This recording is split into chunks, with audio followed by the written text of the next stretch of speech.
ધોરણ 9 maths chapter 6 અત્યાર સુધી આપણે પ્રમેય 6.1 6.2 6.3 6.6 સુધી ભણ્યા. આજે પ્રમેય લઈએ છે 6.7.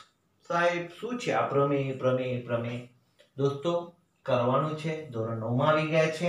એનસીઈઆરટી સિલેબસ છે. હવે તમારું પ્રાઇમરી નથી, ધ્યાન આપશો.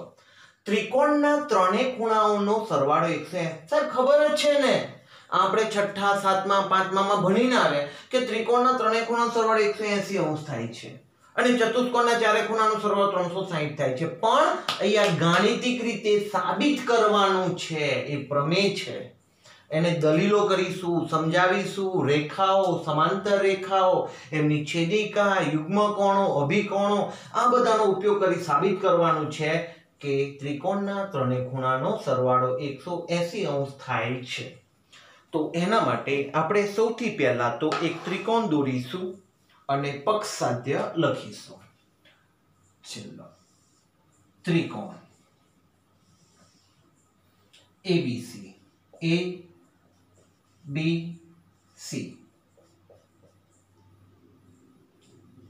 ત્રિકોણ ABC. પક્ષમાં આપણને ત્રિકોણ આપેલો છે કે ત્રિકોણના ત્રણેય ખૂણા સરવાળો 180 થાય છે એવું સાબિત કરવાનું છે. એટલે પક્ષમાં સાધ્યમાં જશે તો પક્ષમાં લખાશે ત્રિકોણ ABC આપેલો છે. સાધ્યમાં સાબિત કરવાનું કે ત્રણેય ખૂણાનો સરવાળો 180 અંશ થાય છે. તો ગાણિતિક રીતે લખાય ખૂણો A વત્તા ખૂણો B વત્તા ખૂણો C બરાબર 180 અંશ. ચલો સાબિતી માટે મહેનત ચાલુ. સાબિતી. હવે સાબિતી આપતા પહેલા આપણે અહીંયા લખીએ થોડી સાબિતી.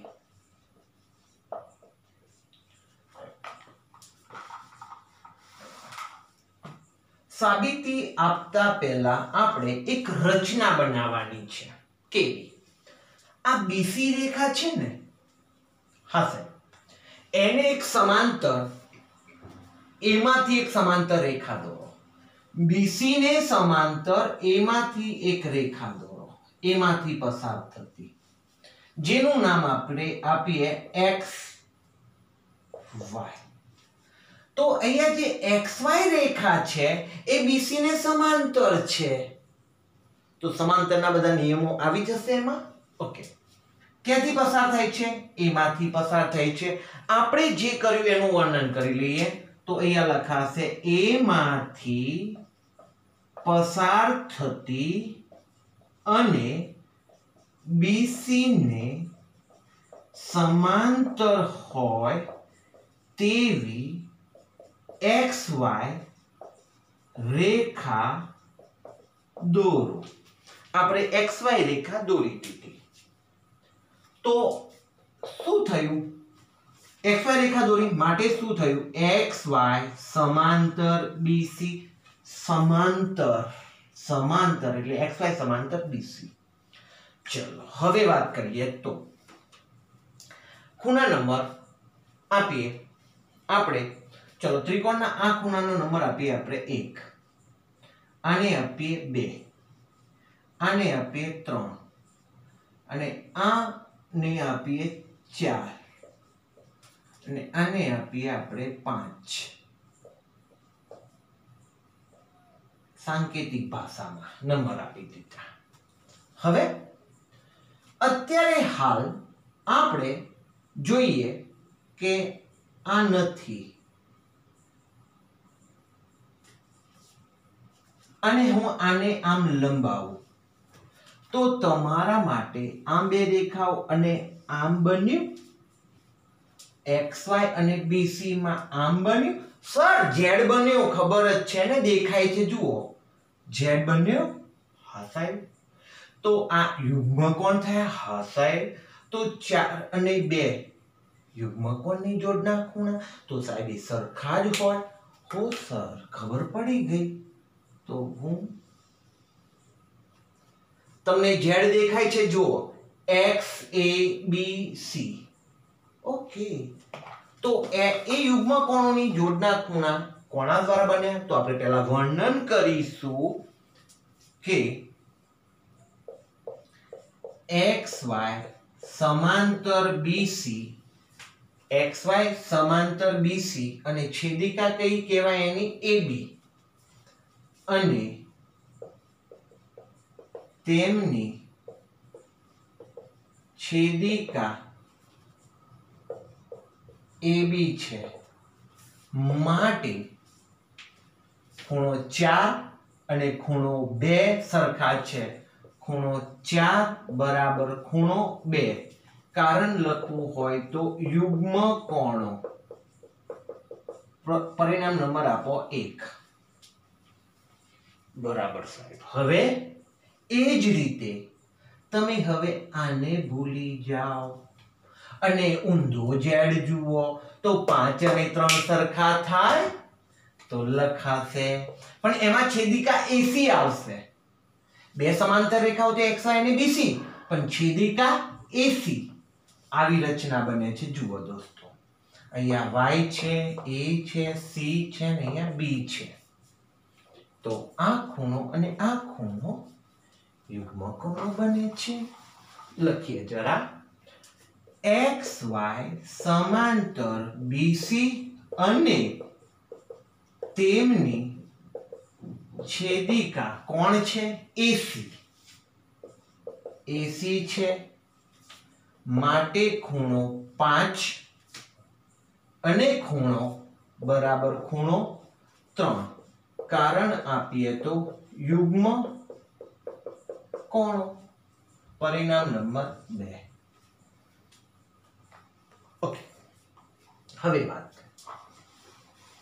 આપણે અગાઉ ભણી ગયા કે આ સરળ કોણ જ કહેવાય જેનો સરવાળો 180 થતો હોય. આ તો આ 1, આ 2 અને આ 3, આ ત્રણેય ખૂણાનો સરવાળો 180 થાય. કેમ? કારણ કે આમ થતા થતા સરળ કોણ બની જાય છે. આખું એક રેખા ઉપર બનેલા ખૂણાઓ છે માટે એમનો સરવાળો 180 થાય. તો હવે એ બાબતને અહીંયા આપણે ધ્યાનમાં રાખીએ તો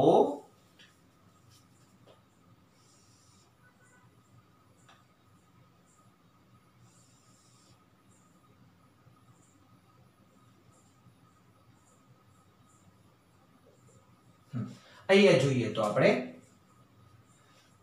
XY રેખા છે, એના પરનું બિંદુ A છે અને એ બિંદુ આગળ 3 ખૂણા બને છે. 4 નંબરનો, 1 નંબરનો અને 5 નંબરનો. આવા 3 ખૂણા બને છે. તો હવે રેખા XY પર બિંદુ A છે, તો એ બિંદુ આગળ બનતા 3 ખૂણા 4, 1 અને 5, આ ત્રણેયનો સરવાળો 180 જ થાય. કેમ?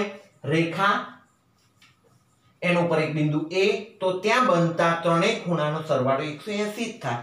માટે આપણે લખીશું માટે ખૂણો 4 વત્તા ખૂણો 1 વત્તા ખૂણો 4 વત્તા 1 વત્તા 5 બરાબર 180. સર, પણ 4 ની વેલ્યુ કોના જેટલી છે? 2 જેટલી. તો હું 4 ની જગ્યાએ હવે 2 લખીશ. 1 તો 1 ના જેટલું જ લખીએ. પણ અહીંયા આપણે પરિણામ 2 માં જોયું કે 5 કોના જેટલું છે? 3 ના જેટલું છે. તો 5 ની જગ્યાએ હવે આપણે 3 લખીશું. ખૂણો 3 બરાબર 180. ક્રમ કરીએ. ખૂણો 1 વત્તા ખૂણો 2 વત્તા ખૂણો 3 બરાબર 180. એ એટલે કોણ છે? 1 એટલે ખૂણો A કહેવાય. 2 એટલે કોણ છે? ખૂણો B છે. 3 એટલે કોણ છે? ખૂણો C છે. બરાબર 180. આમ આપણે જે સાબિત કરવું હતું સાધ્યમાં એ આવી ગયું. ખૂણો A વત્તા ખૂણો B વત્તા ખૂણો C બરાબર 180. આમ સાબિત થાય છે કે ત્રિકોણના ત્રણેય ખૂણાના માપનો સરવાળો 180 અંશ થાય છે. પરીક્ષા માટે વેરી મોસ્ટ IMP.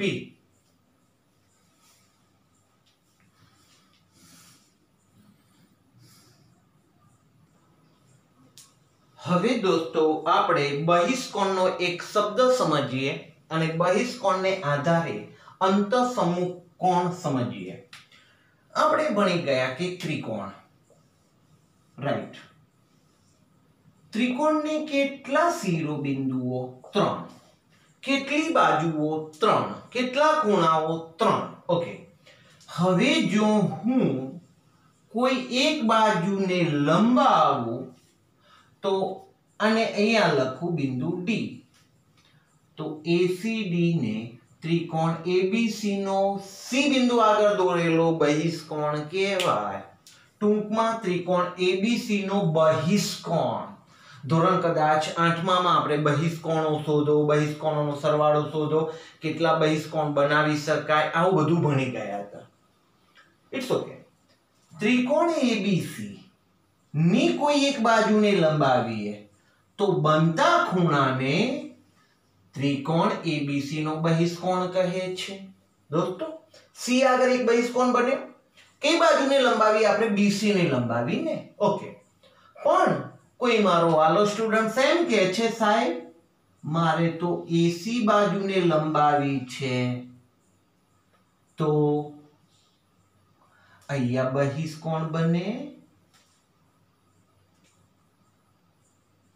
જોઈ લો, તો અહીંયા બહિષ્કોણ બને ભાઈ.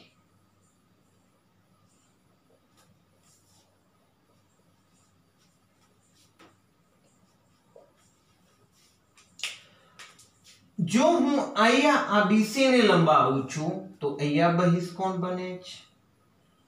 ટૂંકમાં C આગળ બે બહિષ્કોણ બનાવી શકાય છે ભાઈ.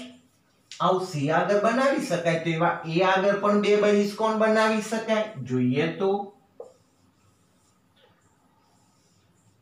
ત્રિકોણ ABC, રાઈટ વે. ઓકે. હવે આપણે CA ને લંબાવીએ. હમણાં આપણે AC ને લંબાવ્યો તો, હવે હું CA ને લંબાવું છું તો આને બહિષ્કોણ કહેવાય. અહીંયા નામ આપીએ આપણે X. તો XAB આ બહિષ્કોણ બન્યો. સર એવી રીતના જો BA ને લંબાવીએ તો, BA ને લંબાવીએ તો અહીંયા બહિષ્કોણ બને. સર આ બહિષ્કોણોને અભિકોણોની જોડના ખૂણા પણ કહેવાય સાહેબ. જો ચોકડી પડે છે તો બે સરખા જ હોય. એટલે કે જો અહીંયા એક બહિષ્કોણ બન્યો XAB, ખૂણો XAB, અને અહીંયા ખૂણો બન્યો YAC, YAC. બંને સરખા જ હોય. આ 110 હોય તો આ પણ 110 જ હોય ફાઇનલી. કેમ સાહેબ? અભિકોણો છે, ચોકડી પડે સામસામે હોય તો અભિકોણો જ હોય. આવી ગયા. તો એ બિંદુ આગળ કેટલા બહિષ્કોણ બનાવી શક્યા? 2. C આગળ 2. એવી રીતના B આગળ જોઈએ તો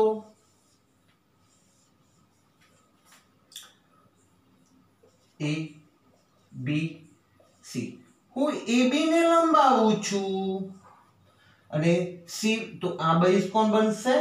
અને હું CB ને લંબાવું છું તો આ બહિષ્કોણ બનશે. તો આમ કુલ કેટલા બહિષ્કોણ મળે?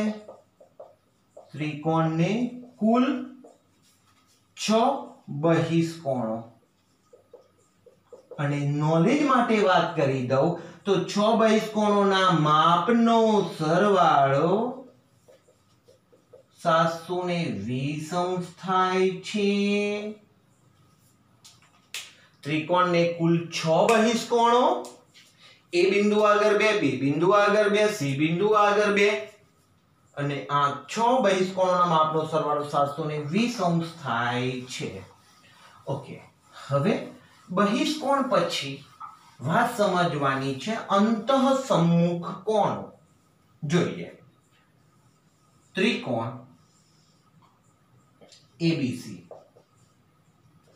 હું BC ને લંબાવું છું, અહીંયા લખું છું D. તો ખૂણો ACD એ ત્રિકોણ ABC નો બહિષ્કોણ છે. રાઈટ.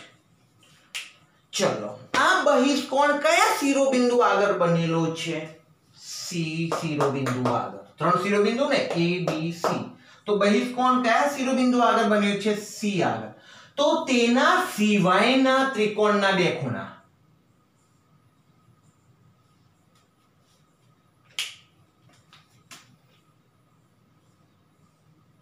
આને કહેવાય અંતઃસમ્મુખ કોણો કહેવાય.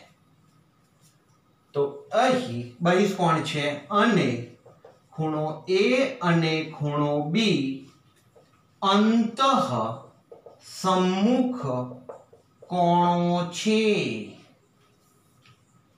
સાહેબ બીજી બાબત સમજાવો ને, જોઈ લઈએ. હવે આપણી જોડે ત્રિકોણ ABC છે અને CB ને લંબાવીને અહીંયા બહિષ્કોણ ABE બન્યો છે. તો આ બહિષ્કોણ ક્યાં બન્યો છે સાહેબ? B આગળ બનેલો છે ને. તો A અને C ને અંતઃસમ્મુખ કોણો કહે છે. લખાશે ખૂણો ABE એ ત્રિકોણ ABC નો બહિષ્કોણ છે અને ખૂણો A અને ખૂણો C શું છે? અંતઃસમ્મુખ કોણો છે. ઓકે, મારે શું સાબિત કરવું છે? હવે પ્રમેય આવે છે આપણા માટે 6.8. શું છે સાહેબ? કેટલા પ્રમેય? બહુ બધા છે, ભણવાના જ છે. હવે પ્રમેય 6.8 સાબિત શું કરવાનું છે? એવું કહે છે કે અંતઃસમ્મુખ કોણોના માપનો સરવાળો બહિષ્કોણ જેટલો થાય છે. અંતઃસમ્મુખ કોણો કયા છે અહીં આકૃતિમાં? A અને B નો સરવાળો બહિષ્કોણ જેટલો થાય છે, ACB જેટલો થાય છે. એવું સાબિત કરવાનું છે. આને લાગુ પાડીએ તો શું થાય? તો અહીંયા બહિષ્કોણ બે અંતઃસમ્મુખ કોણો કોણ છે? A અને C. ખૂણો A વત્તા ખૂણો C નો સરવાળો ABE જેટલો છે. આવું સાબિત કરવાનું આવે છે. તો હવે આપણે પદ્ધતિસર શાંતિપૂર્વક પ્રમેય 6.8 ભણીએ.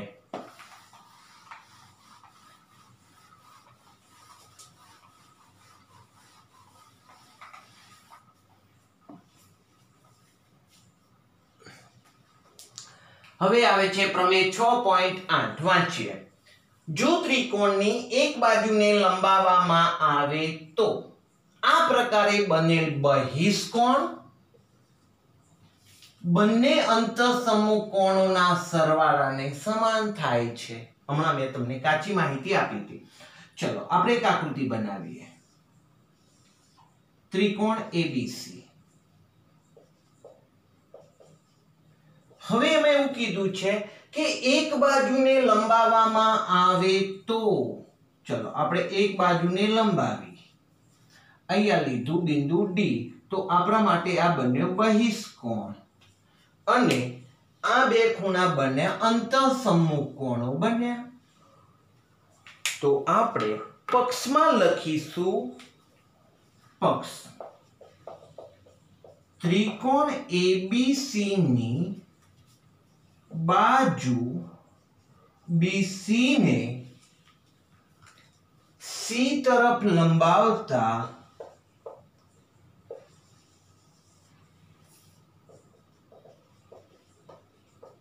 આપણે કઈ તરફ લંબાવ્યું?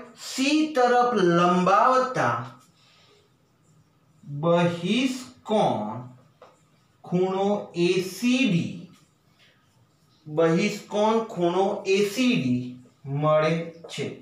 આપણે આગળ જતા બિંદુ નામ લખ્યું D એટલે ACD બહિષ્કોણ બને છે. સાધ્યમાં શું સાબિત કરવું છે? કે આ બહિષ્કોણનું મૂલ્ય, બહિષ્કોણ એ અંતઃસમ્મુખ કોણોના સરવાળા જેટલું હોય છે. તો સાધ્યમાં સાબિત કરવું છે ખૂણો ACD બરાબર ખૂણો અંતઃસમ્મુખ કોણ કહે છે A અને B, ખૂણો A વત્તા ખૂણો B જેટલા હોય છે એવું આપણે સાબિત કરવું છે. ચલો સાબિતી. સાબિતીમાં એક તો ત્રિકોણ આપણને ABC આપેલો છે, તો લખીશું ત્રિકોણ ABC આપેલ છે. આપેલ છે એટલે ત્રણેય ખૂણાનો સરવાળો 180 થાય, તો આપણે લખીશું ખૂણો A વત્તા ખૂણો B વત્તા ખૂણો C બરાબર 180. શું લખ્યું? ત્રણેય ખૂણાનો સરવાળો આપણે 180 લખ્યો. કેમ? તો પ્રમેય આનો આગળનો જ હતો, પ્રમેય 6.7 વિશે આપણે જાણીએ છીએ. તથા બીજું આપણે જાણીએ છીએ કે આ બે ખૂણા તો સાહેબ રેખિક જોડના ખૂણા કહેવાય. પાસ પાસે થઈ ને ભાઈ, આ એક રેખા અને આમ છે, તો આ બે પાસ, આ બે તો રેખિક જોડના ખૂણા થયા. તો લખીએ તથા ખૂણો ACB ACB ACD ACB વત્તા ખૂણો ACD બરાબર 180. કેમ? તો લખાશે રૈખિક જોડ. ઓકે સર, આને પરિણામ 1 ગણીએ, પરિણામ 2 ગણીએ, તો બંનેમાંથી 180 ભૂલી જાઓ.